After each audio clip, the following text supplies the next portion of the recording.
Good morning. Hi guys. ¿Cómo les va? Buenos días, buenas tardes. Daniel Spatz desde California, nuestro show de tenis y de entrevistas. Spatz Tennis Interviews. Vamos a tener un gran invitado hoy. Andrei Cherkasov, un gran jugador. Fue un gran jugador en los 90s y vamos a conversar con él. Le voy a hacer en inglés y voy a traducir simultáneamente, o sea, hago la pregunta, hablo hola a todos, gracias.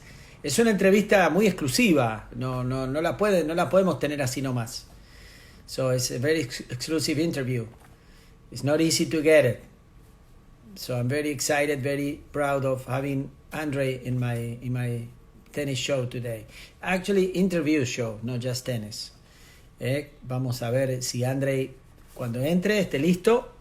Y yo les voy a traducir, les voy a preguntar en inglés, va a responder y luego traduzco, hago un resumen, ¿sí? I hope you appreciate my efforts to help you to understand the interview. Hey, Andrei is here. Andrei is here. There you go. Gonna give him the welcome. There you go.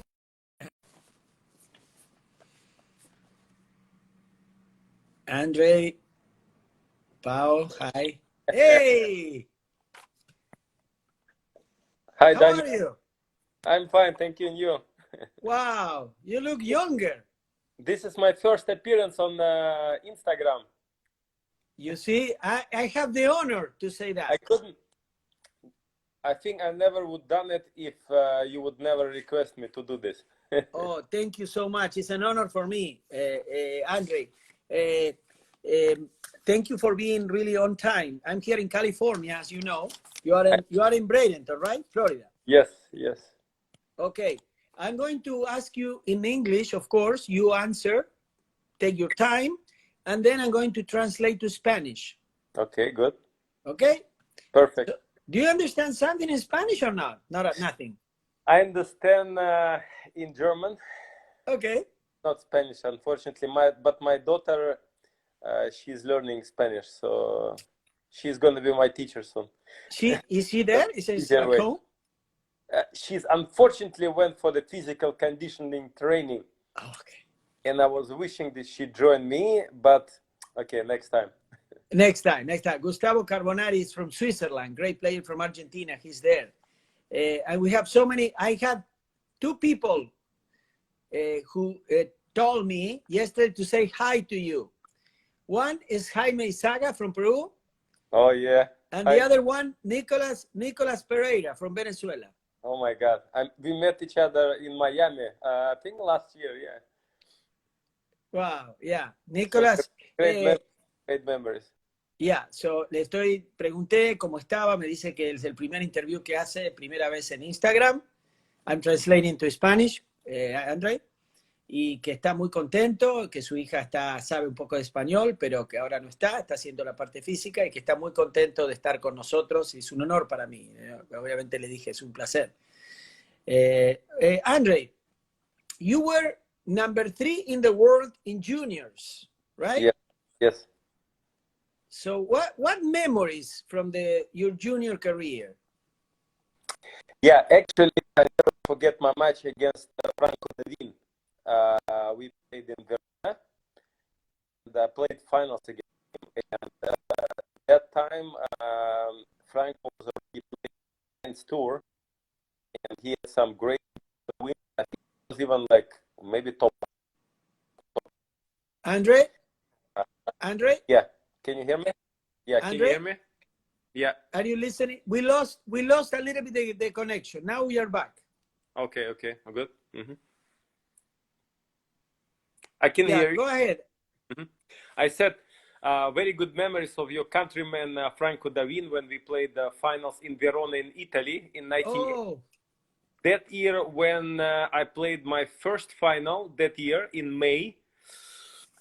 And after that, I had a very good year and I get to number 3 in the world. I was playing Orange Bowl finals, US Open finals, Canadian Open finals. I won the European Championship. we won because I represent Russia, not Russia, Soviet Union that time, and we won Sunshine Cup, and I won Eddie here, and I won Port Washington. That was one of the biggest events that time. Port Washington not anymore existing as a tournament, but so I had a very good year, and I get from, I think, number 50 in the world, I get to number 3 eventually at the end of the year. Yeah, in singles. Wow. and three in doubles. So I played also well in doubles that year too. Excellent. So tiene grandes memorias y se acuerda mucho de una final con Franco Davín, el gran coach. Davín, you know, is a great coach now, Franco. Yeah, I know. Yeah. Y ganó muchos torneos y le fue muy bien y saltó del puesto 50 al número 3 y terminó ese año como junior, ITF junior. So, Andrei, how difficult was for you the transition for junior to pro? I was lucky because of my ranking. I get some wild cards, so I did very well at the beginning of '89 when I get the wild cards in Australia. Actually, I get them from IMG, and I did very well in Sydney. I went to the finals. I lost to Aaron Krickstein, who was for me one of the top players at that moment, and it was an honor to play against him. Then I played very well in Milano. It used to be a very big tournament. I had my first big win. I beat Andrei Cherkasov, and I qualified that event. And that time was an average system, so I did very well. I didn't play many tournaments, but I did very well, and I get to number, I think, 48 in the world in April. I won also Oporto and Lisbon, 2 big challenges, $100,000. So yeah, I had like every tournament I played, I did very well. So that was my very quick transition from juniors to men's. So I jumped from, I think, 250 in the world to 48 in like 5 months. So wow, 250 to 48. Yeah, of course, a lot of players who play the same time as me, they get also there sooner or later. But somebody did it longer way, somebody shorter way. But you know, at the end, yeah, like Nicolas Pereira, he was, I think, after sometimes he also get to top 100, and Magnus Larsson, and yeah, Franco Davín, Pere Soldan very early. They were one of the top juniors in the world. So yeah. So okay, sorry, Andrei, can you lower the phone? Yeah, you can. Excellent, yeah. Excellent. Sorry. So I'm going to translate. Él pasó en unos meses de 250 que estaba a 48, le fue muy bien, muy rápido, tuvo grandes resultados en Challengers y bueno, tuvo un rápido acceso a los 50. Andrei, talking about tennis, different of the ball speed, the power, fitness, how was the main thing in transitioning from juniors to pro? How do you find the you know, the big guys, you know, playing with your aging, you know, same age, and transitioning to older guys, more experienced guys? Yeah, it was very tough mentally because, you know, Soviet Union, the time when I was playing juniors was a closed country. So generation of father of Alexander Zverev, his father is also Alexander Zverev, he never had the chance to play outside. So I was very fortunate to, that time when Perestroika starts in 85, at like when I turned in 88, 18, 87, yeah, I was 17. I had the opportunity to play some satellite events, some challengers event, couple, and of course, yeah, those players like to play. When I never forget when I meet first time Andre Agassi or Ivan Lendl, it was very tough to play them, you know, mentally. Or John McEnroe, I never forget. I had a fever. I woke up in the morning, and normally I should not go on the court, but I said I might never have an opportunity until the rest of my life to play such a player. Wow! And I went on the court. I was very sick, but it was a quarterfinal match. I went all the way to the qualification, and I played them. So when I beat Andrei Lecomte, or of course when you have one or two big wins, you start believe more in yourself. And I think also I'm very grateful to my coach who believed in me and said and told me that I might get very high in the ranking and I can beat good players. So it gave me more confidence, of course, because it's very, very difficult to play players who you're watching on TV and who was your idol, you know, like the same. My daughter played 1 year ago against Golf, and she was watching her. She won the French Open juniors, and she paid her this time $50 in days.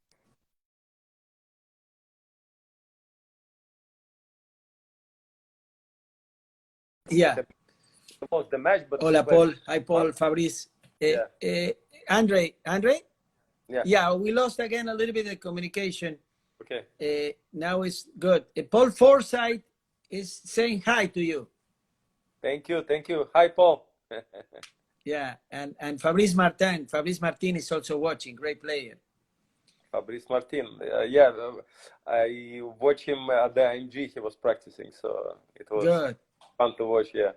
Okay, Andrei, sí, contaba de que era difícil jugar contra sus ídolos cuando él pasó a profesional, entonces obviamente que fue una emoción muy grande y bueno, y le agradece mucho a su coach. Andrei, you have the same coach moving to the professional level that you had in juniors? Yes, I was very fortunate. I had one coach since I stopped playing tennis. Oh, really? The same guy? From 7 until 23, and not like in the West, we have a lot of women coaches. So my coach was a woman. She died in 93. She was 70 years old. She died from cancer. She moved to my hometown where I grew up from another state, Moldavia state. It's close to Romania, and she was a very successful coach there. She moved there. She was invited, and yeah, I was very fortunate to start playing tennis. Exactly at that year, tennis just came to my city. So before 1977, tennis didn't exist in my hometown, which population is 1 million inhabitants. Yeah. Wow. So terrific. So amazing. So the same, I'm impressed that you have the same coach from the 7 to 23 years old. I mean, yes. And then after that, who was coaching you? Yeah, she died when I was 24. Yeah. I had another coach. I switched couple coaches, but I never was as much as successful as with my first one. Yeah. Wow, tuvo el mismo coach, una mujer desde los 7 hasta los 23 años. You have to tuvo dos coaches. Sí, go ahead. Yeah, you have to be very lucky to find the right person. Yeah, there is a lot of things that parents, coach, your health, so many things has to be all together. Then you'll be successful. I was very fortunate and lucky to have them. And what are you applying right now from your coach, your lovely coach, beloved coach, now your coaching philosophy? My coaching philosophy? No, what are you trying to do like she did, like you love it, the same, you're applying in your coaching daily basis? What she did, she was on the court and off the court, taking care of me a lot. So I think that's very important. Of course, it depends who you're coaching, because if you're coaching somebody very experienced, like I had a player I was coaching, Yelena Dementieva, who was already Olympic Games champion. So she doesn't need so much care, because she has so much experience. But I was very surprised. She was trying to get, and she was listening me what I was saying. Either though she achieved more in tennis than me, but I was very impressed at the way she treated me and the way she's listening me and take my experience, from my experience, what I. Wonderful. And Andrei, what do you think about female coaches in the ATP Tour? I don't know who is now. Like Mauresmo? She's still coaching, yeah. I mean, there is nothing wrong with that. I mean, it's the most important, the contact, communication, and understanding each other. So I mean, it's just like in the West is not as much as used to be in Soviet Union. I think in Russia it's also kind of maybe changing, but still we have a lot of women coaches, and they taking care of the guys, and I think that's fine. I mean, my coach was like my second mother, because I've seen her more than my mom, because I was traveling a lot, especially when I get to like age of 15, 16. She started traveling more with me, because also that was the biggest problem in Soviet Union, because you could not travel with your coach. Most of the time, federation decide who is going, and when you have a team of 6-8 players, you can't get your coach consistently every trip. So I was learning also a lot outside, like, and I have to keep discipline myself, because I know that nobody would help me if I'm by myself. Yeah, so that was not easy, very tough sometimes.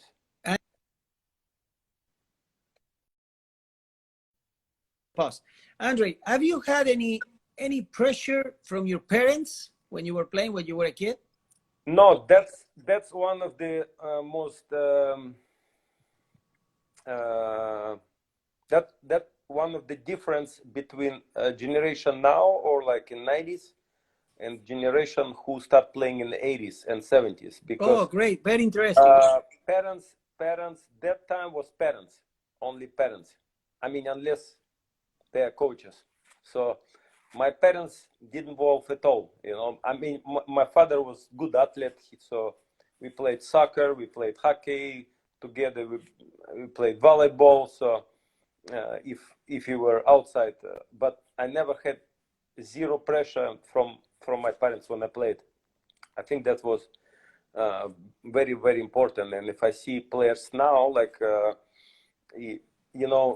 especially when the parents involved, it's very, very difficult for the kids. They have so much pressure. So that what I'm trying to do with my kids now, because it's difficult, because we are coaching, so you have to be online, like on the border, like to treat them,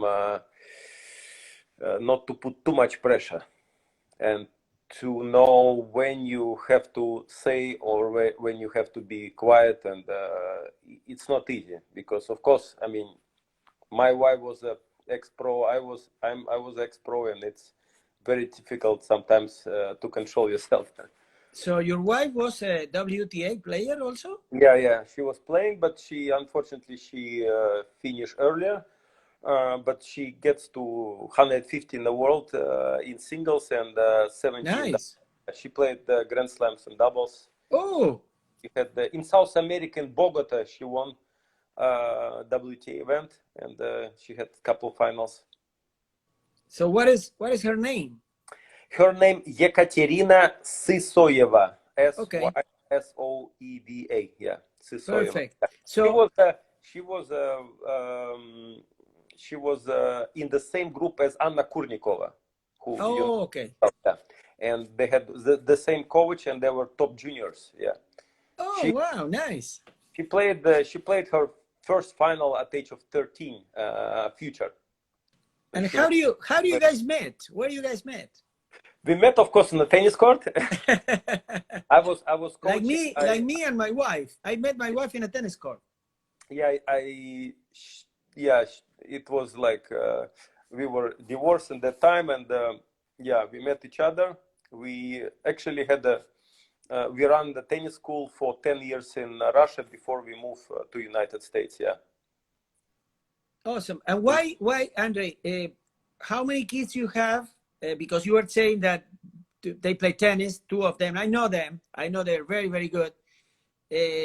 Tell us how many kids you have, and where are you living now, and what are you doing now? So my son, he's back in Russia, and he's 18.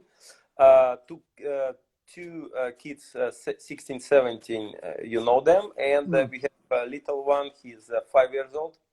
He's gonna turn 6 this year. He doesn't remember Russia, so he left when he was 2 years old. Yeah. So where are you now? Where are you living now? Where are you right now?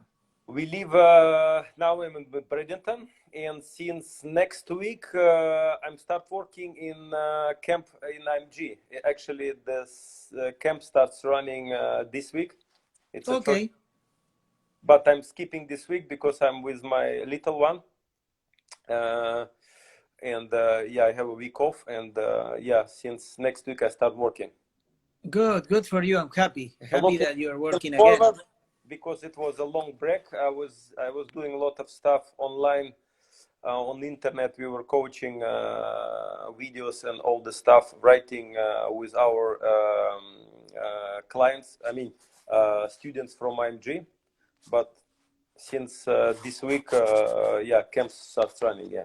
Good. But hopefully everything goes well. I'm missing our conversations every day. We were talking every day. Remember? Mm-hmm. Do you translate something in Spanish or? No, I really, right now it's okay because I'm going to do it at the end. Okay, good. I want to keep the fluidity of the conversation because it's difficult to stop and go. And you are busy, so I don't want to make you wait too much. Voy a traducir después, amigos. Disculpen, lo que pasa que si no se pierde fluidez en la charla. Y Andrei ahora va a trabajar, va a comenzar nuevos los camps, estuvo haciendo online clases a los estudiantes de AMG. Y bueno, contó que su esposa jugó WTA, jugó muy bien, y se conocieron en la cancha de tenis. Andrei, who is coaching who in your kids? I mean, who is coaching the boys? Who's coaching the girl? At the situation now, I'm helping when I have a time because, as I said, I'm taking care of my little son. He doesn't have a kindergarten, so most of the time I'm with him. But for example, before our conversation, I was working 1 hour on the court with my daughter, and when we stop after our conversation, I have another session. So pretty busy day today. So le estoy interrumpiendo. I'm interrupting your job. Thank you so much. I'm sorry for that. That's exactly the break I needed, to okay. To rest. So, estaba entrenando con la hija, ahora va a entrenar de nuevo después y le digo, es en el break este. My wife taking care of in the morning most of the time. They have a good training, like 3 hours, physical and tennis. They did it. We were very fortunate to practice during this pandemic time. Public courts in one place was open. There was a lot of police cars, but we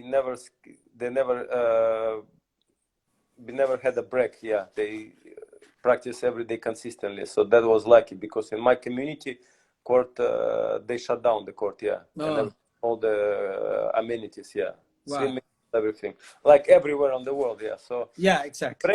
In Bradenton, the situation was not so bad, and also there was couple of beaches was also open, so I could go with my little one because he loves swimming. So we had a good time. We very lucky to be here at that very difficult time. Yeah, dice que tuvo suerte de las canchas. Él tuvo una cancha para entrenar. En general cerraron todo, pero bueno, pudo, no interrumpió sus entrenamientos con sus hijos. Andrei, my friend, talk about 1992 Olympic Games, Barcelona. Yes. You beat Pete Sampras, right? Yes. You came back from two. You know what I learned? You were a comeback player. You used to come back so many times. How do you do that in general? Then you talk me about Pete's match, but how was your attitude when you were losing? Because you came back so many times.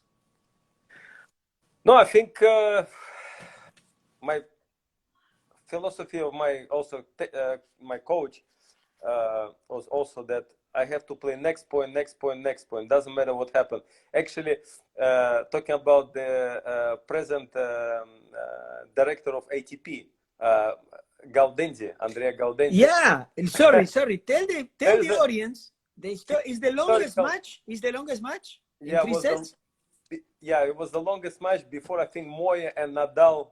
I think after 10 years they played, I think, a bit longer, match. But it was for a very long time one of the longest matches, longest match on ATP Tour, That match was, I was down, I think, set 6-5 and 40 love on his serve, or 5-4. So he had a triple match point. And I never forget that he had the easy ball, and I was thinking, okay, I just guess right or left. So I didn't give up, and I guess right. He had I would say, like Argentinians say, penalty shot, like in soccer. And I guess right, and I won the point. And after that, the match turned around, and I won. And we played another 2 hours, and that's how the match was the longest. So that match could have lasted, instead of 4 hours, 2 hours, but it was 4 hours. So you said you guessed? You just guessed? Yeah. He had I think I remember big serve. I had a return right. Just I played the ball over the net. He had the easy forehand put away, and I just went, I think, to the right side. He played there, and I just put my racket, and it was a passing shot, and then the match was keep going on. Yeah. So Andrei, that was against Gaudenzi, right? Yeah. Andrea Gaudenzi. And let me ask you something. Is there always in every match a turning point, potential turning point for either player? That match I didn't think, because I think the score was either 40 love or 40-15, but somehow I won the next 2 points. So and then another point, then I broke back, and then 6-all, I won the tiebreak, and then I won 7-5 in the third set. Talking about Barcelona match against Sampras, I mean, I don't think any player who comes to the Olympics, they giving up, because I mean, you don't play for yourself, you play for your country, and I love to play for my country. It was always special to play Davis Cup, so I think could have been maybe if I play French Open or Australian Open, either like any other tournaments, I would probably maybe lose this match. But I thought, okay, 2 sets to love down, it's still a long way to go. And I was fortunate, I won in the third. Then I won, I think, 6 love in the fourth set, and then 6 love. Then I see he's very tired, and then he's really give everything, I think, maximum what he can. He held his serve, but with one break, I won in the fifth set. I think 6-3. I broke him at 4-3. So that was, I think, one of the, of course, biggest my win, because to beat Sampras at the Olympics, it's not dream, but it's a really big win. Especially he won the clay court tournament right before, even though he wasn't clay court specialist, but at that moment he had the streak of, I think, at least 6-7 matches on clay he won, so he was in good shape. So Andrei, so you would say the mentality that you had, the philosophy taught by your coach, play every point, 1 point at a time. Yeah, and I feel like, to look back now, I never could say that any matches that I didn't fight until the last point. My opponent could have beat me, but I never really tank or giving up. So I feel, like clean that I gave my best what I can. Like, I had the good years, I had the bad years, but when I was in the court, I tried my best. But Andrei, you're a coach now. The $1 million question for you: can you teach that attitude?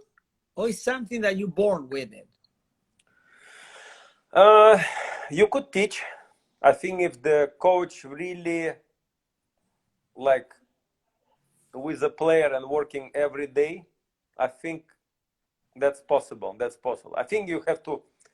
I mean, most of the time you should have it like deep inside in your heart, you know. Mm. But I think you can learn it. I mean, I met players that were tanking on not giving their best, but then they become really good players. And I think that's either they really, you know, at one stage start understanding that, you know, the life is running and they have to change, or they had a good team, you know, who helped them, of course. So, you know, it's, I think you can, yeah, you can teach that too. But how? I think every day, I mean, every day you have to talk about it, you know, and I mean, of course, when you're 12, 13, or like 15, 16, I mean, you think, or you're 25, it's different people, you know, the same like, I remember myself when I was just start coaching, and I'm now, you know, with experience, I'm going to turn 50 in 2 days time. So it's, you know, it's, yeah, I mean, you have to go through a certain period and, you know, learning process, you know, because tennis is not, like, it's not a sport like gymnastic or some sports when you can get good like in couple years, you know. Tennis, you developing slow. That's why you could see now players, you know, I'm not talking even about Roger, who is 39, you know, but over, I mean, a lot of players over 30 years old, and they mentally much, much stronger than young guys. Even Yeah, though you, but even though you think, you know, young guys, they have more power, more mm, energy, they more hungry, but it's not like this. You see, it shows now. Even I remember when I retired, I still played some events, and I always felt like, because in my time the border was like 30 years old. Most of the players retired, but it was exceptionally Jimmy Connors, you know. But you know, I felt that like it's, I'm getting better. I mean, mentally, my understanding, my vision is better. My good. style is better. So let me I'm ask more you. stable, and I'm more stable every. That's what you're talking about. Yeah, you know, I could focus longer, you know, than young guys Perfect. who gets sometimes overexcited, or they playing up and down. Yeah. Andrei, excellent. I'm going to translate. Voy a traducir después, no se preocupen. Díganle a sus amigos que voy a escribir, voy a tomarme el tiempo amablemente, como dice con Nick Bollettieri, y lo voy a traducir. No se desesperen, no se decepcionen. Prefiero continuar en inglés. Y bueno, practiquen inglés, muchachos, también. Yo aprendí inglés. Queremos todo servido siempre en bandeja, sin estudiar. I'm telling the audience, so many guys are lazy. They don't want to learn English. When I moved to the States, Andre, I didn't know a word. Paul Forsyth helped me a lot. And Percy Melzi, great coach. They was translating me what Nick Bollettieri was saying. But I didn't give up. I read this book with a dictionary, and I learned to speak English. But now everybody wants everything easy, you know, everything easy. Translate, Daniel, translate. Wait a minute. I will do it later, but now I want to talk to my friend in English. So, by the way, your game, because we have young people watching, young coaches, young players, parents. If you will have to compare your style with somebody nowadays, which style will be similar to who? Your style compared with some of the guys now?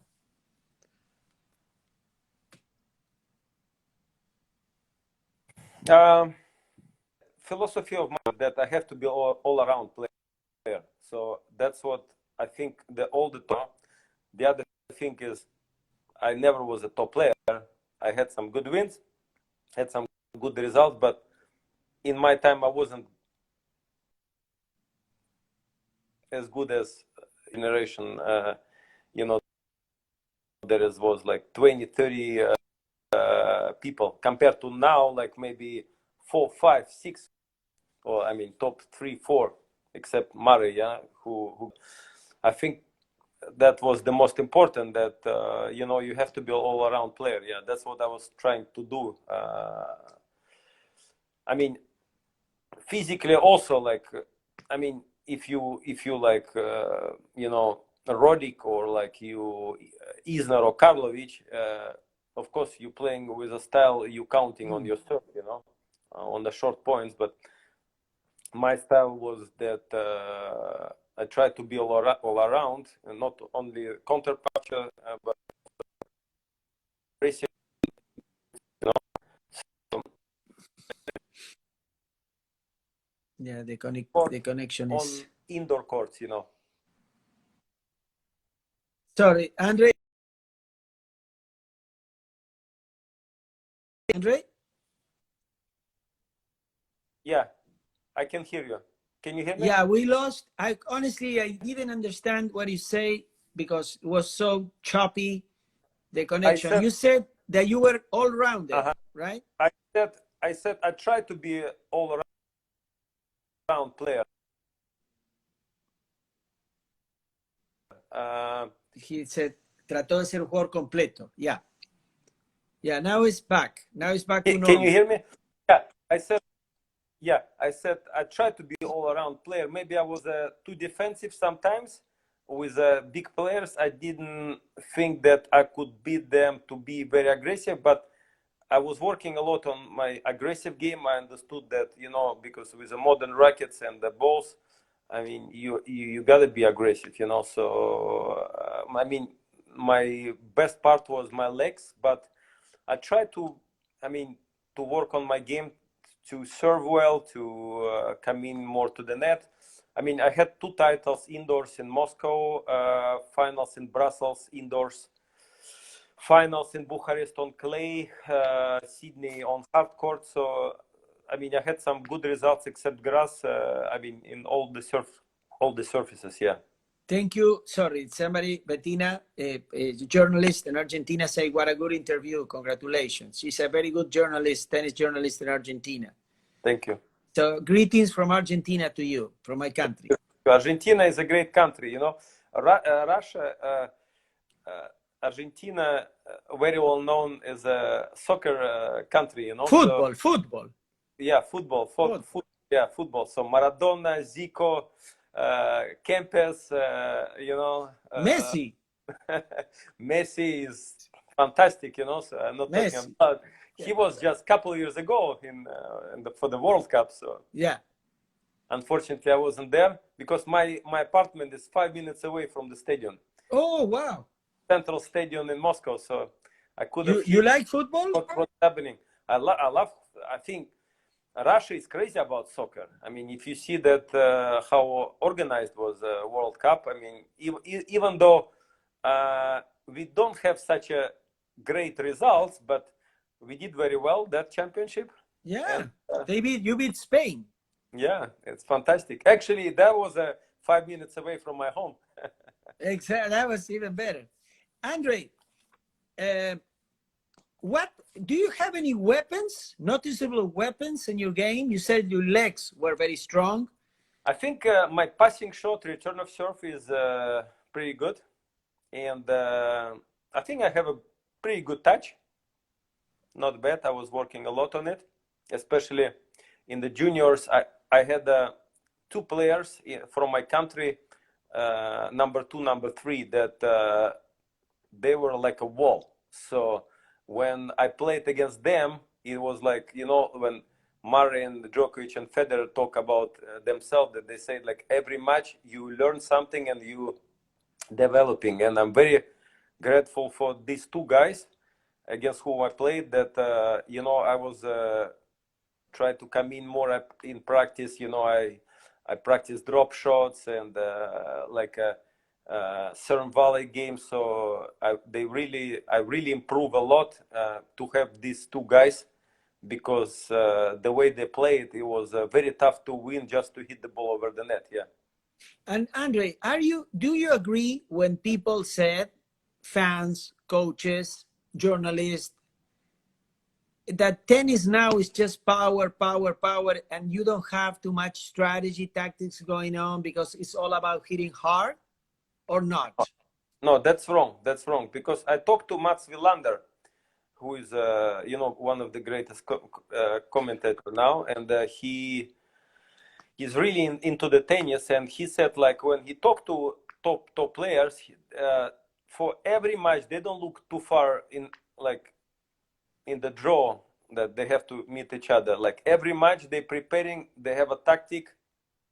They really focus on every match. It doesn't matter whom they're playing, because when you play in the Grand Slam or like on such a high level, you have to be really prepared before every match. Then you have a success. You can't go on the court and, okay, I'm Djokovic and I just play my game and I win it. It's not gonna work like this, And I think it's always good, because my coach also told me, like, when you go on the court, if you have a chance to watch your opponent or to ask about your opponent, it's always good to know what kind of game he plays. So his weaknesses, his weapons. So you prepare and you start, like, it's always good to start, you leading in the score, and not giving. Yeah, but Andrei, sorry, but the new guys, Shapovalov, Zverev, don't you think they just hit hard and sometimes they are showing lack of variety in their game? What do you think? Michael Yuzhny is working now with the Shapovalov, Denis, and I was watching him, and he's improving. I don't want to say anything because it's not a secret, but in my opinion, he improved a lot. He's playing different now. Okay, but what do you have to share anything professional? Of course not. But what change have you seen as a tennis coach, as a tennis player? What change you've seen from Denis? No, from Denis, he's transitioned to the net, for example. Okay. He's not just hitting the ball hard from one spot. That's what he did very well before, and he's understanding game that he has to move back and forth. He needs the variation on the court, and that's very important. That's how you can get to the top. Because Perfect. You can't overpower Roger or Djokovic just by hitting, just heavy. How do you beat them? On Nadal, Listen, let's play this. Let's say Andrei Cherkasov, is scheduled to play Rafa. How would you play? What would be your tactic against Rafa? Let's forget about this. No, come on. It's not gonna happen. No, but why not? Just play, have fun, enjoy. So how do you, Andrei, the best Andrei, 13 in the world, versus Rafa? I have no chance because I'm 13-year-old and he's number one in the world. Oh, come on. But you beat Sampras. You beat Pete Sampras. Yeah, but Sampras is not Nadal. Nadal is much better. Okay. Much better. You cannot compare. I changed the question. Your son, or one of your students has to play Rafa. What would you tell them? Do this. What would be the game plan? Of course. The way, for example, Federer beat, Nadal, he's playing fast, so that's only the way to beat Rafa. I don't see any other way because he's very solid, he's very consistent. The guy won 11 French Open or 12? 11? I think 12, right? Or 11? 12, I'm not sure 100%. Yeah. If you win one French Open, you're already very consistent. But if you win 12, so that's the only way to play fast. You have to be moving not only right, left good. You have to move forward good. That's the most important thing. That's what Roger is doing very good. That he used small opportunity to take the ball early and to attack Rafa. That what it's very tough for him to do on clay, because you have to slide on clay, and because Rafa is left-hander.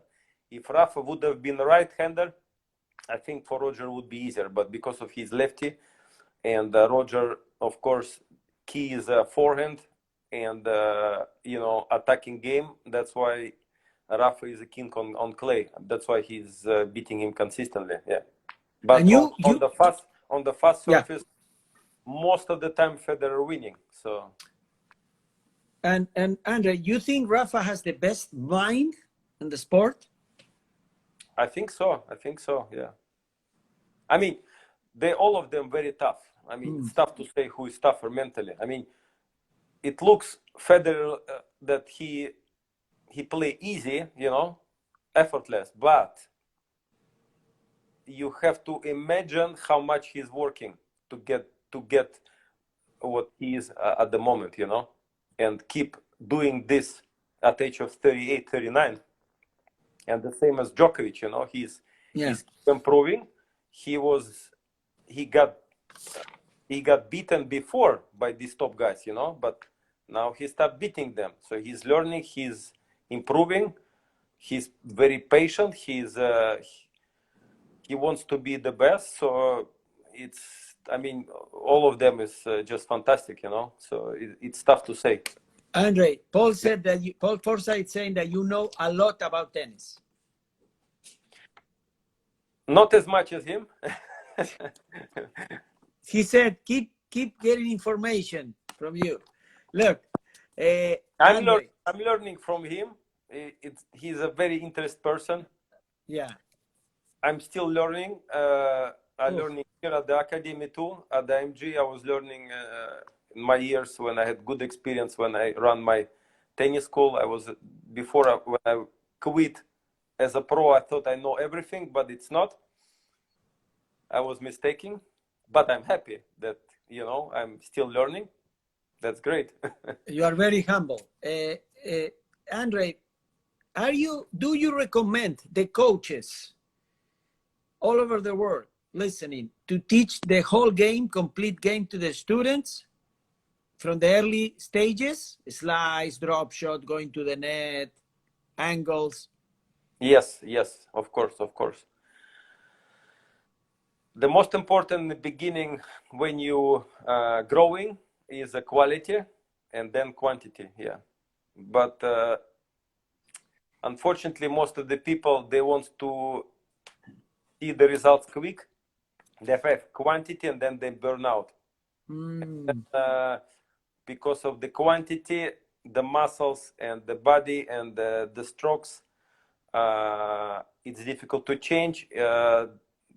The muscles are overtired, and then players stop growing. That's what's happening with age when parents and coaches pushing too hard. But of course, as I said, as you asked me, parents now, they want to see the results early most of the time. If you talk to the parents that when they came with a kid at 6 and coach said, listen, you wait 8-10 years, most of the parents wants to see earlier. Yeah, 3-4 years, 5 years, but no, even some parents 8 minutes. They don't have a patience, and that's the biggest problem. I faced it when I was coaching in my school, and of course, kids also, when they're on the court, they want to have, like, they get frustrated, they want to have quick result. But tennis, 1%, 0.5%, like every day, so it's a very long process. Yeah. Perfect, Andrei. Have a few more questions. We have 10 more minutes. This wonderful conversation. Regarding your son and daughter, right? They're both really good. Should we, coaches, teach boys and girls different or not?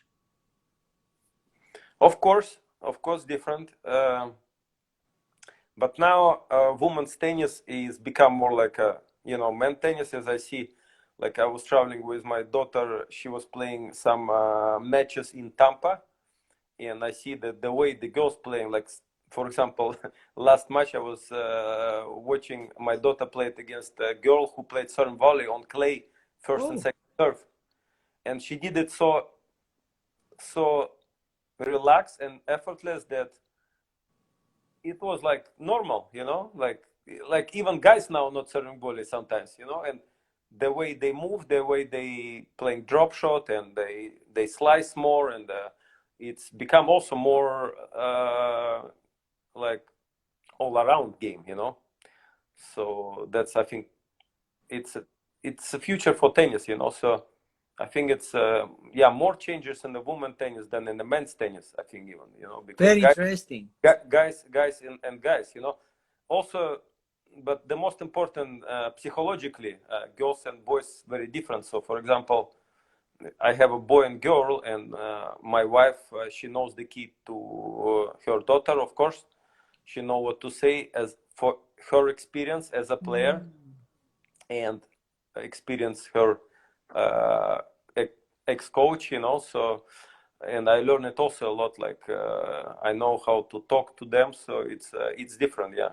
And And what is the main difference? Also, I mean, different personalities. For example, my daughter wake up like in a second. My son is gonna take maybe 15-20 minutes before he's going from the bed, you know. So everybody different, you know. So also on the court, you know, like somebody you have to push more, somebody very easy in the beginning, like he is already after a few seconds he's already in the process, you know. Somebody takes longer. So for everybody is different key. Okay, Andrei, Bettina is asking us, what is your opinion about Latin American coaches? Excuse me? What is your opinion about Latin American coaches from Latin America, tennis coaches? Opinion? Yes. Yeah, I think they're very humble. They're hard workers, as I remember you. Humble. You're too nice.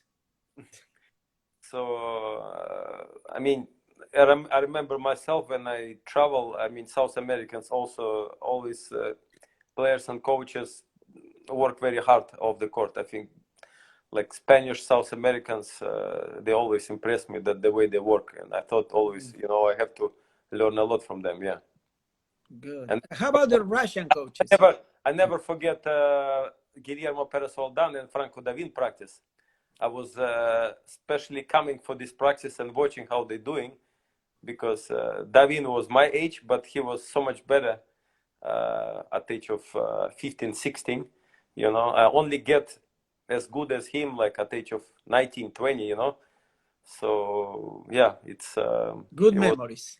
It was good memories to. So Paul is insisting in that he wants you to talk about Jaime Zaga, the Peruvian. Yeah, Jaime Zaga is a great player. It was very, very tough match at the French Open. I never forget. I won, I think, comfortably first set, and then since that moment, the match turned around. He won easily second. And I had to really push and find a solution how to beat him in the third set, and I won in 4 sets. But he was older than me. Also, I remember then when he was I think quarterfinal at the US Open when I was still playing juniors. So you know, I knew it's going to be a very tough match, and he's a very tough opponent to play against. Yeah, he's very quick. He has a great touch, outstanding backhand one-handed. I never forget Paul always shadowing his backhand, the way he plays, the footwork, and we have so much fun with that. Yeah, he said that, but you can't show it now because we are not in the court. Andrei, what was the play? What was the change in the tactics in that match? Yeah, it was a long time ago, but I think I remember that I played. I started playing. I was a little bit earlier, one shot earlier. I was very, very aggressive. I'm so aggressive that I'm normally, because I start feeling that he controlled the game. The way if I just play normal. So that's what I think very important as we talk about tactic. You know, you have to sometimes surprise opponent, or you have to always have a plan B. You know.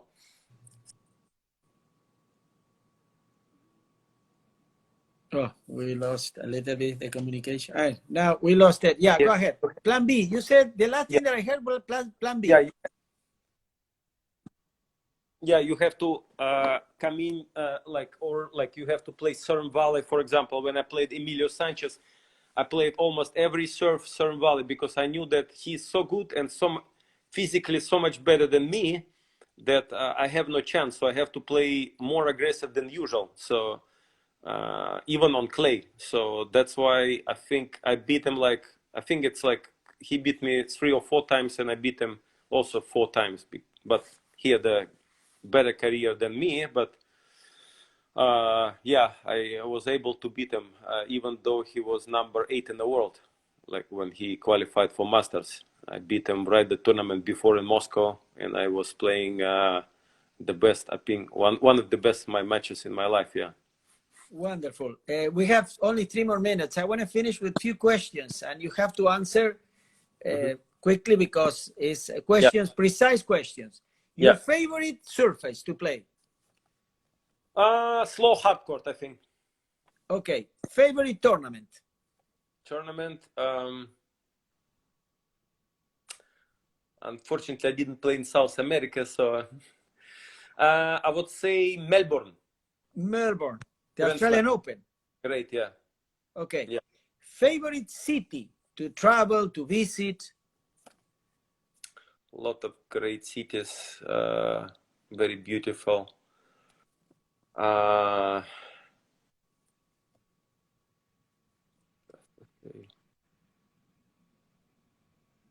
would say Paris. Paris. The most important trophy that you held, you always remember, which one was the most precious trophy?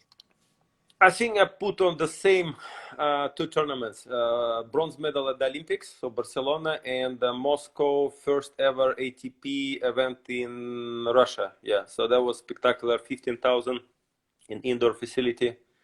I won the finals, so that was probably, yeah, very memorable day.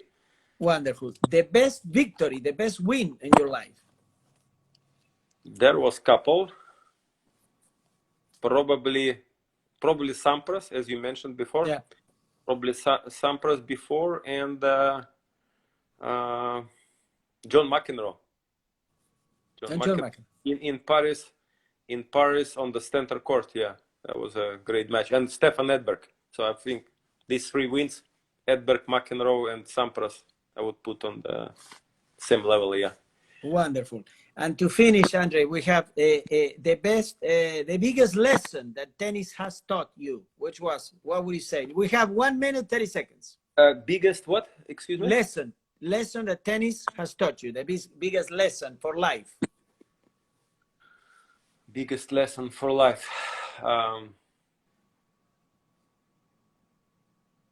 From tennis, that you learn from tennis.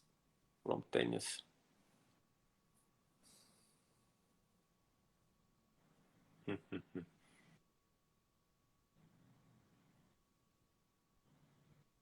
I think my coach. Yeah, my coach. Wow. I never forget her. She was the greatest for not only for our school, but for many people who still remember her. And that was a connect to tennis. So how she was human being, how she treated people, that she was on the court, off the court. She was in the hospital. If the kids were there, so she was everywhere. And the way she was doing a stuff that people say there was no another coach like my coach, and I'm very proud of that. That I was, I was her student. Yeah. Thank you, Andrei. Thank you so much. I learned a lot.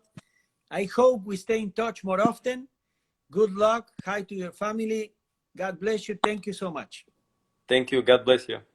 Thank you, guys. Thank you, everybody. I'm going to translate that quietly for tomorrow. You're going to have the translation into Spanish. Thank you, Andrei. Take care. Bye, everybody. Gracias a todos. Bye bye. Take care.